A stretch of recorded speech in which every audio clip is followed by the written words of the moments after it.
professional career.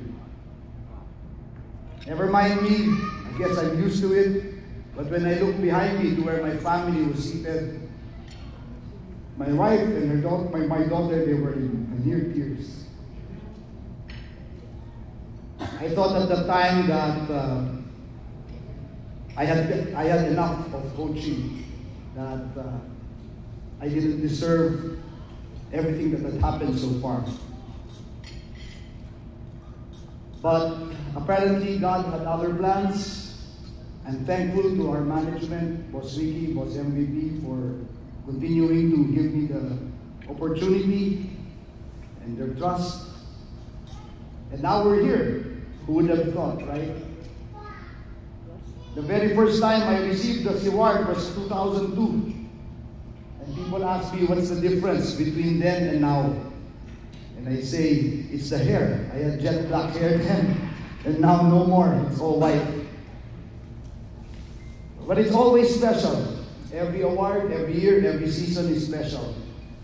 And through it all, I just want to share the three most important things that I've learned in my more than 30 years of coaching. The first is that it's not about me, but it's about we. And I'm very happy that I have some of my players here, Brandon, Calvin, Ronde, team manager Jojo, Chairman Ricky Vargas. Because what the Coach of the Year award represents is not individual success, but really team success. I wouldn't be standing here if our team didn't do well. It's not about me, it's just about me. The second lesson I learned is that we're only as good as our last championship. That we have to be grateful and treasure every moment that we have. Success is never final, failure is never fatal. And I learned that at that fateful night in 2023 when I thought I was done coaching.